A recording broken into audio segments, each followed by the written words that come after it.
Lalu bagaimana persiapan pemakaman Paus Fransiskus nanti? Kita akan bergabung langsung dari Roma bersama dengan Romo Bonaventura. Selamat siang Romo. Selamat siang waktu Indonesia, Ana. Selamat pagi waktu Roma. Romo, mungkin bisa diinformasikan rute dari Basilika ke Majore ini melalui titik mana saja nanti? Bisa diulangi, Ana? Saya kurang mendengarnya. Untuk rute dari Majore Basilika ke Majore ini melalui titik mana saja, Romo? Iya, rute prosesi pemakaman Paus Fransiskus setelah akan diadakan misa arwah sebentar jam 10 itu akan dilanjutkan dengan proses jam 12 siang. Adapun rutenya itu melewati seberang Sungai Tiber, kemudian dilanjutkan melalui Piazza Venezia. Dari Piazza Venezia melewati Foro Imperiale, lalu kemudian Colosseum.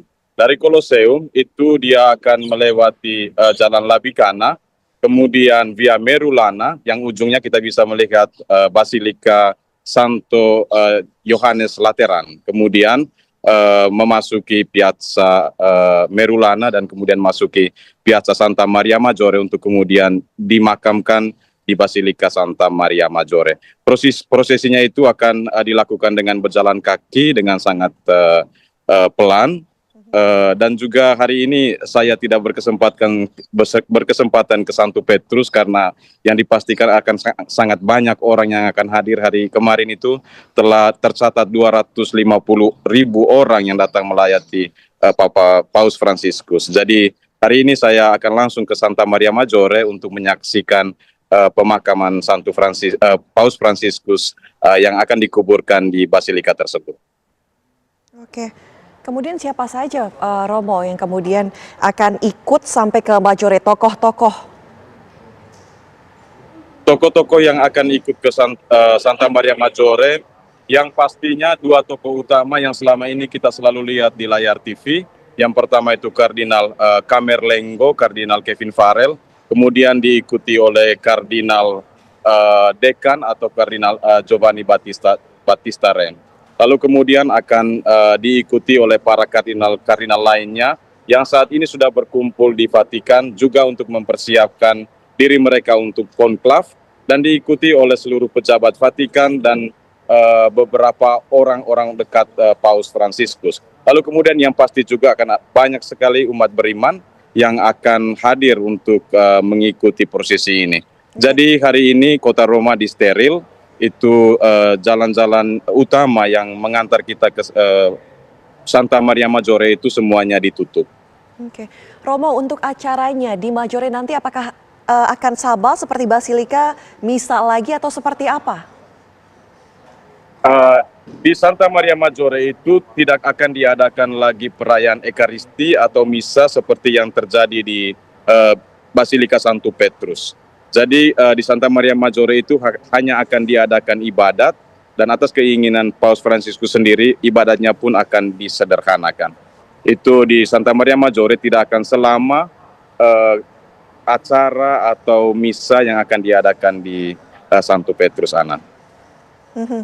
Oke, Romo, Paus Fransiskus kan ini dikenal dengan gaya hidup yang sederhana, kemudian dekat dengan umat. Bagaimana nilai-nilai tersebut ini tercermin dalam prosesi pemakaman beliau? Iya, dalam prosesi pemakaman ini itu sangat tercermin nantinya dengan tidak dilakukan sebuah proses yang sangat megah. Itu akan dilaksanakan dengan sederhana. Seperti saya katakan tadi, prosesinya akan dilakukan dengan berjalan kaki sepanjang 3 atau 5 kilometer, dan dia akan hanya menyapa atau berhenti sejenak di gereja-gereja yang akan dilewati. Tidak akan ada penjemputan luar biasa seperti yang kita bayangkan seandainya ada penguburan seorang paus. Jadi dia mau bahwa prosesi itu akan berjalan dengan sangat sederhana dan secepat mungkin. Oleh karena itu prosesi yang akan dilaksanakan dari Santo Petrus sampai Santa Maria Maggiore itu dipikirkan atau dibayangkan itu akan hanya berjalan selama 1 jam, Ana. Oke, Romo, Dalam surat wasiatnya, Paus Fransiskus kan sempat meminta agar makamnya sederhana tanpa hiasan hanya bertuliskan Fransiskus. Bagaimana kemudian hal ini mencerminkan spiritualitas dan juga pesan yang mungkin ingin beliau sampaikan kepada umatnya? Benar, ini spiritual Paus Fransiskus atau Jorge Mario Bergoglio sebagai kardinal kemudian menjadi paus dan memilih nama Fransiskus. Dia benar-benar menghidupi spiritualitas Santo Fransiskus. Jadi sekarang sudah beredar foto-foto, kemarin saya juga sempat mengirimkan foto ke TV One makam Paus Fransiskus. Jadi itu sudah disiapkan dan juga benar-benar sederhana.